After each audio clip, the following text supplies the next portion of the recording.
Welcome to Love a Little World. Songs and stories for every boy and girl. Laugh, learn and sing along. Come join the fun, it won't take long. Welcome to Love a Little World. Songs and stories for every boy and girl. Laugh, learn and sing along. Come join the fun, it won't take long. दयालुता का जादुई फल।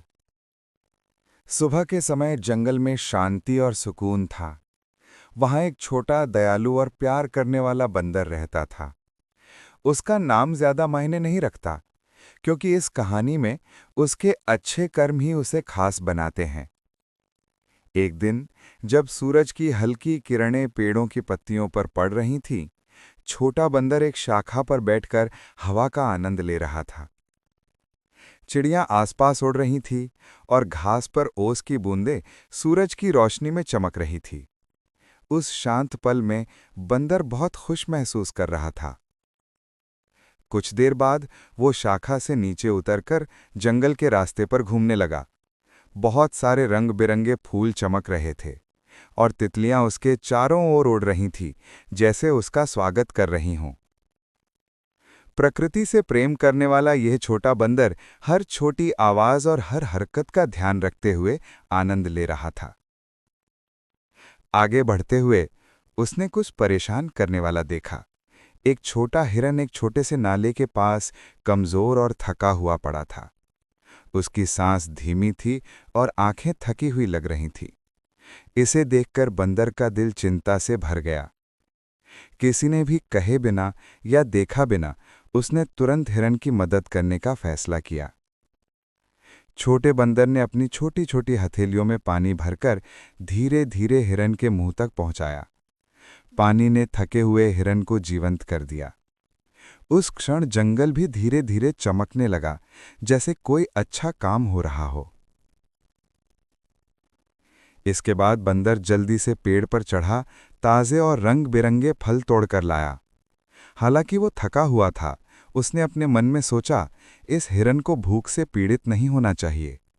उसने फल हिरन के सामने रखे और चुपचाप देखा कि वो धीरे धीरे ताकत पा रहा है।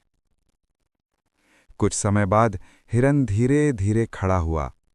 उसकी आंखों की थकान गायब हो गई और जगह में शांति और आभार का भाव दिखाई दिया। बंदर उसके पास खड़ा होकर अपने किए हुए बदलाव को देखकर अपने दिल में गर्म खुशी महसूस कर रहा था। उसी समय जंगल की गहराइयों से एक जादुई रोशनी फैली। पत्ते चमकने लगे और हवा की आवाज़ों ने एक अद्भुत दृश्य बना दिया। उस रोशनी के बीच में जंगल के रक्षक के रूप में जाने वाला एक लंबा बुद्धिमान आत्मा प्रकट हुआ। उसका शरीर चमकते पत्तों और रोशनी से बना प्रतीत होता था। बंदर हैरानी से देख रहा था और रक्षक ने उसे धीरे और दयालुता से देखा। अपने हाथ में रक्षक ने एक चमकता हुआ जादुई फल पकड़ा था। ये सुनहरी रोशनी में चमक रहा था और पूरे जंगल को और भी उज्जवल बना रहा था। रक्षक ने धीरे धीरे फल बंदर को दिया। बंदर का चेहरा आश्चर्य और आभार से चमक उठा। फलों को दोनों हाथों में सावधानी से पकड़ते हुए छोटा बंदर उसकी गर्म चमक से घिर गया।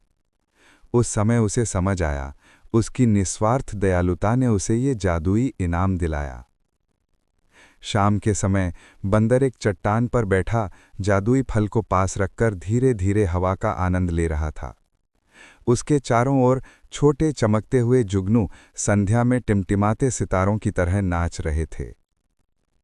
सभी जंगल के जीव, हिरन से लेकर मोर तक, छोटे बंदर के अच्छे कर्मों को देख आदर और प्रशंसा के साथ खड़े थे। सूर्यास्त की हल्की रोशनी में भी बंदर की छोटी आकृति जंगल में दयालुता का प्रतीक बनकर चमक रही थी। और इस कहानी का सबक स्पष्ट है, दयालुता हमेशा एक जादू है जिसे आंखों से नहीं देखा जा सकता, लेकिन जब हम इसे दूसरों को देते हैं तो इसके पुरस्कार अप्रत्याशित तरीके से हमें मिलते हैं।